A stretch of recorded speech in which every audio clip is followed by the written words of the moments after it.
Com certeza é grande a minha alegria por estar aqui neste dia especial dos adolescentes. A minha esposa e eu comentávamos a respeito do elevado privilégio que é alguém ser pastor por tanto tempo em uma igreja, e o nosso comentário de hoje de manhã é que pastores que, pela misericórdia de Deus, passaram muito tempo em uma igreja, o meu tempo aqui, alguns adolescentes não sabem disso talvez, mas é de mais de 40 anos. Isto quer dizer que ao longo da minha vida pastoral, eu tenho de fato observado o que acontece com adolescentes que seguem as orientações da palavra de Deus e os que não seguem. A diferença é enorme, enorme.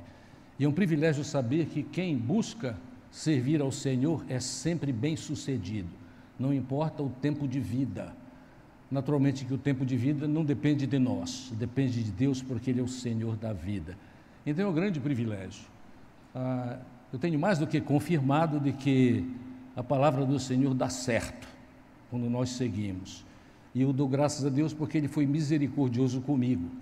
Talvez vocês não acreditem que eu fui adolescente, mas eu fui sim. Faz muito tempo. E eu dou graças a Deus porque meus avós já eram do Senhor, meus pais também. Tive excelentes pastores.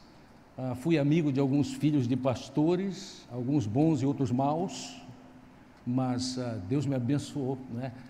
E eu fico muito feliz também porque Ele me deu essa condição de não apenas ser pastor por muito tempo, mais de 50 anos, na verdade, e aqui mais de 40, mas também de ter bastante vitalidade.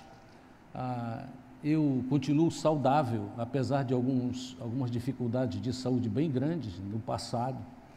E pela bênção de Deus e a maravilha da ciência moderna, eu tenho 4 stents no meu coração, mas nem sei o que tenho, porque não faz a mínima diferença. Continuo com a mesma vitalidade.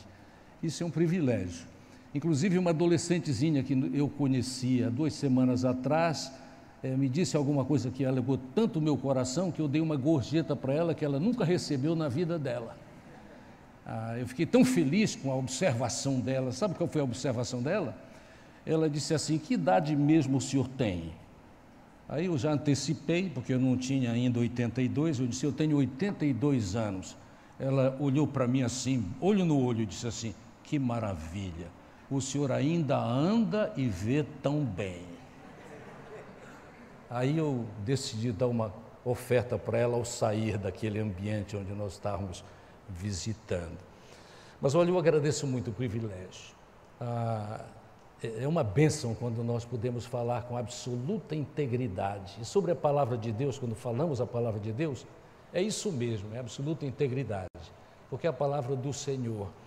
É costume de pastores, eu sou deste tipo, mas no máximo até a quarta-feira que antecede os momentos de culto e as 2 pregações, ou uma pregação, dependendo do caso, eu costumo dar para aqueles que nos orientam na ordem do culto os temas, o texto, não é? Acontece que desta vez eu não fiz isso, propositadamente, é fora do meu padrão, mas eu notei que, inclusive, textos que nós já recitamos juntos, tem tudo a ver com a minha mensagem. E sabe então qual é a minha interpretação espiritual? É a seguinte: Deus quer mesmo que vocês ouçam o que vão ouvir hoje. Então vocês vão ouvir a leitura de novo, mas é uma leitura fundamental. A mensagem de hoje eu intitulei Conselhos Indispensáveis do Mestre. Não é de mestre, porque mestres há muitos, mas este mestre é outro mestre, é o Senhor Jesus, nosso mestre, não é? E o texto, então, para os amados é o seguinte, Mateus 6, versos 25 a 34, que passo a ler. Portanto, eu digo, Jesus, não se preocupem com sua própria vida, quanto ao que comer ou beber, nem com seu próprio corpo, quanto ao que vestir. Não é a vida mais importante que a comida e o corpo mais importante que a roupa? Observem as aves do céu, não semeiam nem colhem, nem armazenam em celeiros, contudo o Pai Celestial as alimenta. Não têm vocês muito mais valor do que elas? quem de vocês, por mais que se preocupe, pode acrescentar 1 hora que seja à sua vida? Porque vocês se preocupam com roupas? Vejam como crescem os lírios do campo. Eles não trabalham nem tecem, contudo eu digo que nem Salomão, em todo o seu esplendor, vestiu-se como um deles. Se Deus veste assim a erva do campo que hoje existe e amanhã é lançada no fogo, não vestirá muito mais a vocês, homens de pequena fé? Portanto, não se preocupem dizendo: que vamos comer, que vamos beber, ou que vamos vestir, pois os pagãos é que correm atrás dessas coisas, mas o Pai Celestial sabe que vocês precisam delas.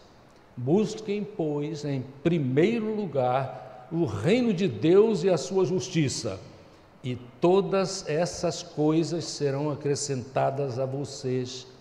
Portanto, não se preocupem com o amanhã, pois o amanhã trará as suas próprias preocupações. Basta a cada dia o seu próprio mal. Vou confirmar algumas coisas. Em primeiro lugar, o fato de que o mestre que dá estes conselhos indispensáveis, que logo mais trataremos, é Jesus. Aí a pergunta que eu quero que todos façamos é a seguinte: e quem é Jesus? Eu quero enfatizar algumas verdades sobre Jesus com base nas Escrituras. A primeira coisa que quero dizer é que Ele é o Criador. Ele é o Criador. João capítulo 1 e verso 3 afirma assim: todas as coisas foram feitas por intermédio dele, sem ele nada do que existe teria sido feito. Ele é Criador. E aqui a bronca já começa, porque vocês na escola estão aprendendo de seus professores e das teorias científicas mais comuns no nosso tempo, que não há criação, pois há, e o Criador é Jesus. Então, se nós não cremos em criacionismo, nós negamos esta verdade a respeito de Jesus, e é bom não fazer isso, porque é absoluta ignorância, ainda que a ciência tente comprovar isto. E se vocês já leram alguma coisa sobre a guerra entre evolucionismo e criacionismo, vocês já devem sim ter lido alguns cientistas famosos do nosso mundo neste tempo que disseram assim: não podemos aceitar o criacionismo porque esta é uma impossibilidade, dizem eles. Mas a Bíblia, que é a nossa única regra de fé, diz que Jesus é, porque Deus, Ele é Criador, Ele é Criador. Mas e há outros textos interessantes. Aliás, eu devo ler um outro para vocês, na certeza de que vocês têm interesse nisso, porque vocês estão sendo perseguidos a respeito da sua convicção. E tem mais uma: a perseguição de evolucionismo na nossa sociedade é tão grande que alguns anos atrás, 4, 5 anos atrás, um adolescente aqui na nossa igreja disse numa classe de crianças, porque a ela foi dada a oportunidade, porque naturalmente os líderes não sabiam o que ela pensava ainda, e ela disse assim para as criancinhas que ela, adolescente, estava ensinando aqui na PIB. Eu sei disso, eu sei da fonte mais limpa possível. Ela disse assim para as criancinhas: olha, aqui a lição hoje é sobre que Deus criou os céus, a terra, os animais e tudo mais, mas isto não é verdade, pelo menos eu não creio nisso. Vocês acham que ela continua ensinando criancinhas? A resposta é não, porque foi contrário à palavra de Deus. Muito bem, mas um texto que eu prometi, Colossenses 1, 15 a 17, só para uma confirmação disso. Ele, a referência a Jesus, viu? Ele é a imagem do Deus invisível, o primogênito de toda a criação. Nele foram criadas todas as coisas, nos céus e na terra, as visíveis e as invisíveis, sejam tronos, soberanias, poderes ou autoridades, todas as coisas foram criadas por Ele e para Ele. Que texto precioso! E o verso 17, ele é antes de todas as coisas, e nele tudo subsiste. Tudo que é mantido por Jesus. Este é o Mestre que vai nos apresentar estas mensagens. Vamos a estas questões de adolescente. Eu já li vários livros sobre adolescência, vocês já sabem que eu fui adolescente também, tenho ricas lembranças disso. A adolescência é um período muito especial da vida, passa rapidamente. Nas igrejas nós tomamos liberdade de dividir os grupos como bem entendemos, para nossos fins, mas a verdade é que do ponto de vista técnico, a teoria mais comum é de que a adolescência é o período entre 13 a 19 anos. Na cultura norte-americana, 10 a 25 anos. É um tempo de maturação para que nós estejamos prontos para enfrentar os desafios da vida, que são maiores do que os adolescentes imaginam. Porque nós, quando adolescentes, ainda somos imaturos no nosso entendimento, mas nós estamos crescendo rapidamente. Este é o processo natural e desejável, que cresçamos, mas cresçamos de maneira muito firme, muito firme. A vida é cada vez mais dura, é verdade. Vocês já sabem disso. Eu imagino que sim, Então, este tempo de maturação eu chamo de retoque da vida antes do voo solo. O que é adolescência? Para mim é retoque da vida antes do voo solo. Olha esta figura que vai ser projetada agora. Espero que dê certo. Deu. Está meio difícil de ver por causa da luminosidade aqui, mas vamos deixar assim mesmo. Olha, o que nós temos ali é uma coisa muito impressionante. Minha esposa e eu encontramos num terreno próximo de Presidente Figueiredo, uma situação muito interessante. Uma de nossas amigas, por sinal, uma adolescente lá, ela encontrou 2 ninhos de beija-flor. E porque já somos amigos, o nome dela é Mirella. A Mirella disse: olha, eu encontrei 2 ninhos de beija-flores, a coisa mais linda. E então Alice e eu decidimos, numa segunda-feira, chegar lá para registrar isso. E esta foto, lamento dizer, não é minha, é da Alice. Porque eu caí na tolice de ensinar algumas coisas para ela e agora ela pôs as unhas de fora. Então ela está tirando fotos mais importantes, mais interessantes do que as minhas. Eu só sou editor, mas ela tirou fotografia. E o que vocês estão vendo lá é a fêmea de um pássaro chamado cientificamente Topaza pella, brilho de fogo. E é muito interessante a história dos beija-flores, né? Há 90 tipos de beija-flores no Brasil, um pouco mais, 90. Nas Américas, é o único lugar onde há beija-flores, há 360. Estes assuntos são muito estudados. Eu imagino que a maioria absoluta de vocês nunca tinha visto esta ave.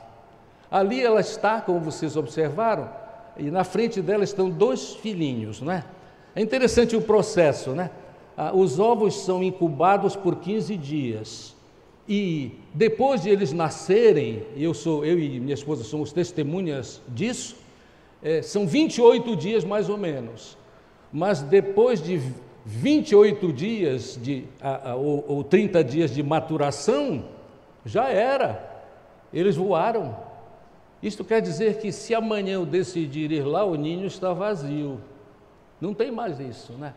Agora vocês ficam pensando, é interessante como no mundo animal, especialmente entre as aves, geralmente o macho tem mais belezas e mais cor. Mostre a próxima foto só para ensinar isto para os irmãos que nunca viram. Olha essa segunda foto.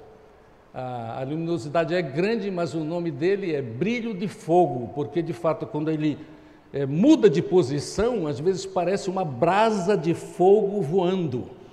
Eu sei que talvez eu tenha alertado vocês para o fato de que o mundo das aves é uma maravilha. Para quem não sabe nada de aves, eu quero sugerir algo que sugiro sempre para os amigos, quase todos os meus amigos sabem disso. Baixem no seu celular oportunamente um aplicativo chamado Merlin, Merlin. E onde vocês estiverem sem internet, as aves estiveram cantando, vai aparecer o nome da ave e o canto da ave.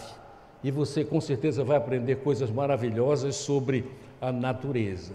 Mas eu apresentei isto apenas para fixar em vocês o seguinte, é que a adolescência é o tempo de nós retocarmos princípios e conhecimentos a fim de que enfrentemos a vida a sós, porque o caminho é esse, Vocês sabem que a vida é limitada, não é? Salmo 90 é de cerca de 70 anos, o que passa disso é canseiro e enfado e passa tudo rapidamente. E nós, eu gosto da linguagem, porque tem a ver com aves, né? Voamos. E nós voamos, nós saímos do ninho, né? Partimos desta vida. Isto quer dizer o seguinte: o voo solo de cada um de vocês já está programado e vai acontecer e nem vai demorar. Então vocês precisam ter conselhos importantíssimos que eu chamei de indispensáveis. E não é da sociedade, é de Deus mesmo. E Deus é tão misericordioso, não é? Vamos aos conselhos dele. Vou repetir alguns textos para vocês. O primeiro deles que vou repetir e alguns eu vou acrescentar, mas neste capítulo 6, versos 33 e 34, um dos mais importantes. Busquem, pois, em primeiro lugar, o reino de Deus e a sua justiça, e todas essas coisas serão acrescentadas a vocês. Primeiro conselho: qual tem de ser a sua prioridade? Se você quiser uma vida vitoriosa, priorizar Deus, é o seu relacionamento com Ele, porque se de fato, e a autoridade é sua, se de fato você der prioridade a Deus, a sua vida não será uma vida de constantes deslizes morais e espirituais. Sim, você será absolutamente vitorioso ou vitoriosa. Não precisa repetir, porque quando eu digo vitorioso, quer dizer homens e mulheres, adolescentes, homens ou mulheres. Amados, é interessante. Isto tem a ver com o seguinte: a entrega total a Deus. A vida entregue a Deus em cada detalhe. O detalhe que você pensar, prioridade para Deus, a sua orientação. Isto quer dizer nos relacionamentos, no trabalho, no estudo, no lazer. Querem um texto? Lá vai. Colossenses capítulo 3, versos 23 e 24.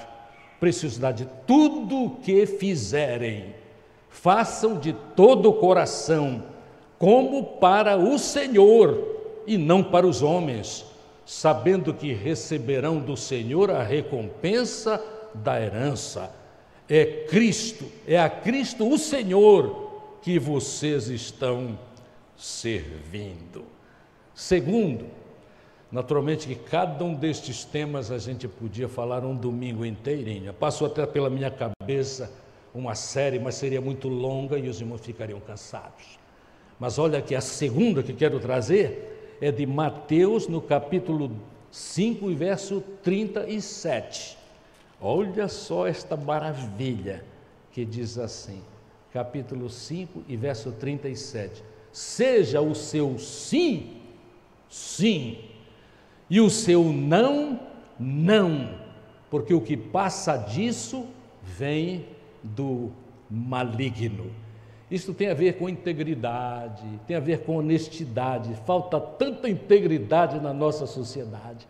É por isso que todas as semanas, às vezes a gente pode até dizer que todos os dias há um tipo de falcatrua, de roubalheira e de mentiras diversas, no mundo todo, obviamente, também no Brasil. Mas, amados, vamos ser íntegros, como Deus quer que sejamos.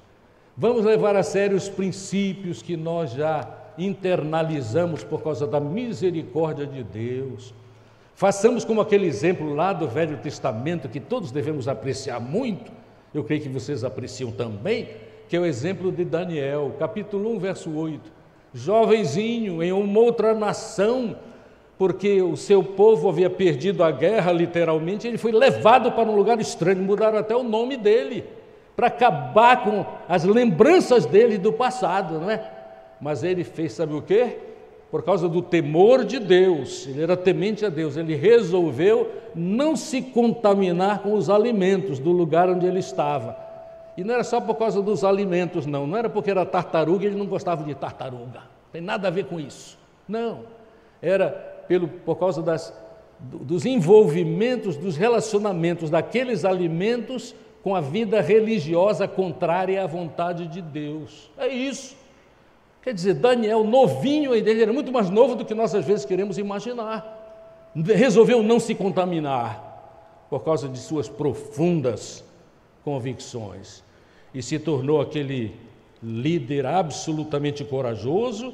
A palavra de Deus diz que ele tinha grande capacidade, sempre dada por Deus, para revelar sonhos, tanto é que nós notamos ele com uma coragem absolutamente fora do padrão comum dos homens, no capítulo 5 e no verso 18, perante o poderosíssimo Nabucodonosor.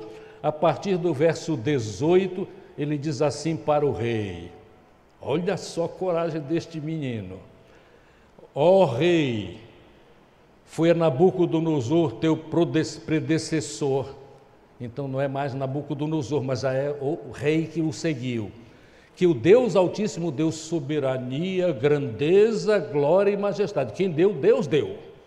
Devido à alta posição que Deus lhe concedeu, homens de todas as nações, povos e línguas tremiam diante dele e o temiam. A quem o rei queria matar, matava, parece hoje, não é? A quem ele queria poupar, poupava. A quem queria promover, promovia. E a quem queria humilhar, humilhava. No entanto, seu coração se tornou arrogante, endurecido por causa do orgulho. Ele foi deposto de seu trono e despojado da sua glória. Foi expulso do meio dos homens e a sua semente ficou como a do animal. Passou a viver com os jumentos selvagens e a comer capim como os bois. E o seu corpo se molhava com o orvalho do céu, até reconhecer que o Deus Altíssimo domina sobre os reinos dos homens e põe no poder quem Ele quer. É boa lembrança isso para nós brasileiros, né? Ele põe no poder, por algum tempo, quem Ele quer. Mas tu, aqui está o nome do rei, para que ele está demonstrando a coragem do Senhor, mas tu, Beltesazar, seu sucessor, não te humilhaste, embora soubesses de tudo isto. Eu vou adiante para vocês saberem qual é a inscrição que apareceu naquele dia do grande banquete ali naquele reinado. Esta é a inscrição que está aí, Mene, Mene, Tekel, Upharsin, em outra língua. E este é o significado destas palavras. Mene quer dizer, Deus contou os dias do teu reinado e determinou o seu fim. Tekel, foste pesado na balança e achado em falta. Peres, teu reino foi dividido e entregue aos medos e persas. Então, por ordem de Belsazar, vestiram Daniel com um manto vermelho, este corajoso que disse tudo isso para o rei Belsazar, e o proclamaram o terceiro de importância no governo do reino. E naquela mesma noite, Belsazar, rei dos babilônios, foi morto, e Dário Medo apoderou-se do reino com a idade de 62 anos. Seja íntegro, orientação do Senhor, e esta foi a ilustração que dei. Cuidado com os falsos profetas, é o terceiro, são apenas 6. Cuidado com os falsos profetas. É do Senhor Jesus, no Sermão do Monte, no capítulo 7, versos 15 a 20. Cuidado com os falsos profetas. Eles vêm a vocês vestidos de peles de ovelhas, mas por dentro são lobos devoradores. Vocês os conhecerão por seus frutos. Vocês os conhecerão por seus frutos. A árvore boa não pode dar frutos ruins, nem a árvore ruim pode dar frutos bons. Toda árvore que não produz bons frutos é cortada e lançada no fogo. Assim, pelos seus frutos, os conhecerão. Então, a orientação indispensável antes do voo solo é cuidado com os falsos profetas. Eu chamo o seguinte: cuidado com os predadores. Estou pensando naquela avezinha ali, não é? Vocês não têm ideia de quantos predadores tentam se alimentar de beija-flores. Até algumas avezinhas pouco maiores do que uma ave conhecidíssima pela maioria das pessoas. Se você não sabe o que é um bem-te-vi, você precisa fazer um curso de ornitologia. Mas até os bem-te-vis predam os beija-flores. O bem-te-vi é um pouquinho maior só, mas vai, pega o beija-flor e come. E naturalmente é uma cena triste, mas é a natureza, não é? Mas, amados, olha, os falsos profetas são verdadeiros predadores. E uma coisa, já havia predadores então, não com tanta possibilidade, mas um pouquinho mais da metade da minha embaixada, que era chamada Embaixada Eurico Nelson, da Primeira Igreja Batista do Pará, um pouquinho mais do que a metade, acabaram, morreram, absolutamente. Sabem por quê? Por causa de falsos profetas, por causa de influenciadores, como aquele que, quando eu tinha apenas 11 anos, disse assim: por que tu não experimentas um pouquinho de cocaína? 11 anos, você pensa que isso é novo? Não é não. Mas sabe por que foi que eu escapei? Quando o Zebra, que era o dono da droga, do meu grupo escolar José Veríssimo, voltou a mim muito. Ele era um homem popular, sabe, ele era um influenciador. Olha só a musculatura do cidadão, a altura dele, e um garoto assim, mirrado, não tinha crescido ainda, cresci depois. Eu olhei para a cara dele assim e disse assim: Norton, por que tu não experimentas? Tu vais ter umas experiências que nunca tiveste. Eu disse: não, muito obrigado, mais uma vez. Aí disse assim: por que tu não queres isso? Eu disse assim: porque eu sou de Cristo.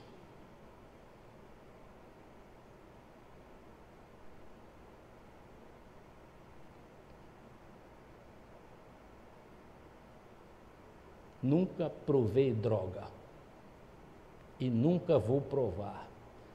Não sou melhor do que nenhum de vocês, não importa a sua idade, mas faz diferença. E posso até dizer, nem fui muito tentado sobre isso. Sabe por quê? Porque eu tenho olhos e tenho ouvidos. Eu vi a desgraça na vida de pessoas e eu ouvi o que eles diziam a respeito da sua incapacidade de ser diferentes. E não é honra pessoal nenhuma, porque está à disposição de qualquer um de vocês. Cuidado com os predadores, cuidado com os predadores, cuidado com os influenciadores digitais. Têm grande poder, mas eles não são nada perante a palavra de Deus. Resistir o predador e ele fugirá de vós. Toda vez, é garantido isso. E eu posso dizer isso assim, com muita satisfação, porque quando olho para vocês, alguns que quando eu cheguei aqui eram adolescentes, estão aí, vitoriosos. Não quer dizer que é perfeito não, mas é vitorioso. Veio a tentação, mas vocês aprenderam o caminho. Resistiu o diabo e o predador, e ele fugirá de vós. O Zebra que me ofereceu droga, só ofereceu aquela vez, ele viu que não tinha jeito não, porque eu era de Jesus e permaneço dele. Glória a Deus, glória a Deus. Amados, vamos adiante.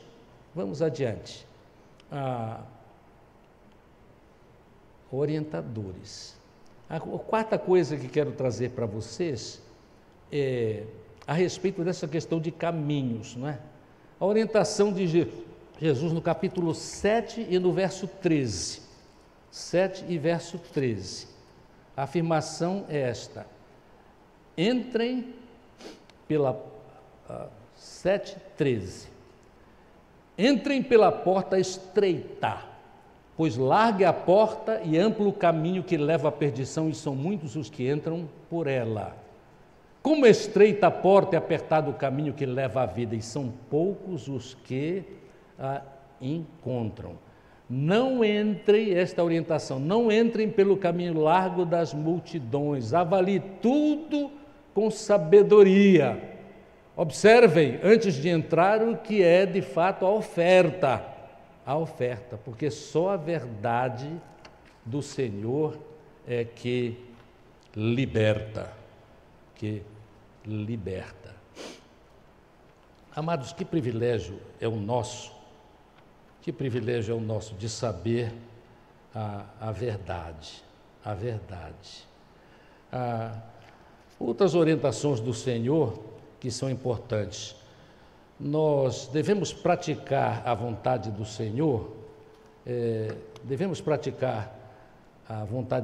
com todo temor, deixando que Ele influencie a nossa vida. Amados, há tantas coisas que nós podemos afirmar a respeito destas verdades, mas com certeza a orientação do Senhor para nós é o que faz com que nós sejamos vitoriosos.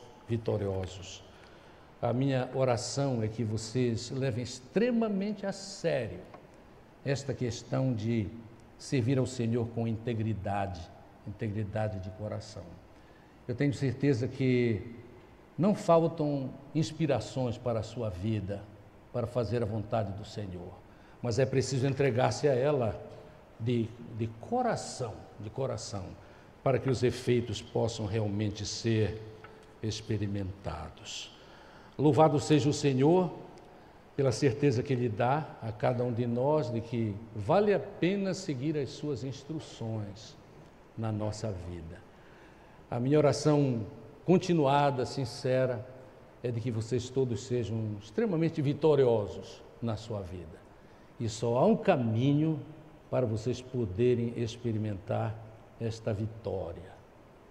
Se amoldarem, tomarem a forma que Deus quer que vocês tomem, continuando assim no caminho do Senhor.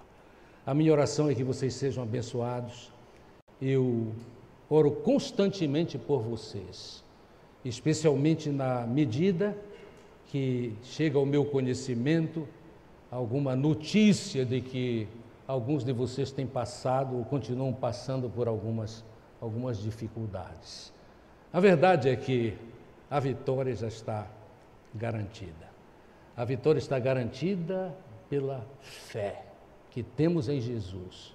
E a confiança, até porque já temos visto exemplos e mais exemplos de adolescentes e de jovens vitoriosos na sua vida, porque decidiram, e aos dados pelo Santo Espírito, de fato, cumpriram o desejo de seus corações de seguir na sua vida tão somente a vontade de Deus, que segundo as Escrituras é boa, é agradável e é perfeita.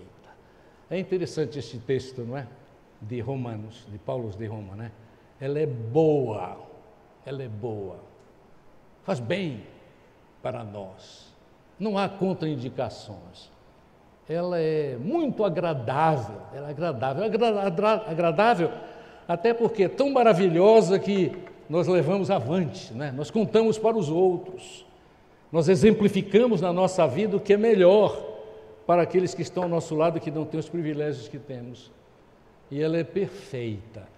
A vontade de Deus perfeita que nós experimentamos em Jesus Cristo é porque tudo já foi estabelecido e confirmado por Jesus.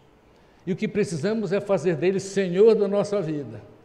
E literalmente, quando vamos fazer alguma coisa e mesmo que não tenhamos dúvida, vale a pena irmos às Escrituras para saber o que é que Jesus quer que eu faça. Eu sigo esta orientação.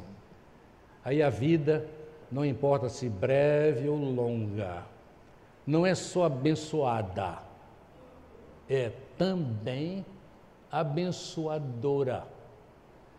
Porque por nosso intermédio, não importa a sua idade, de servo de Jesus Cristo, por nosso intermédio, outros podem conhecer a mesma verdade e ter o mesmo poder que Deus nos dá para vivermos o tempo que nos resta aqui, conforme a sua vontade, e estarmos absolutamente garantidos de vida eterna com Ele e com os que, conforme fizemos, confiaram na sua palavra. A minha oração sincera e constante sobre vocês é que vocês levem cada vez mais a sério as orientações da palavra sobre como devem viver. E eu posso confirmar com o seguinte: a vitória é certa. A vitória é certa, porque é promessa do Salvador Jesus. Que Ele nos ajude e abençoe. Amém. Amém.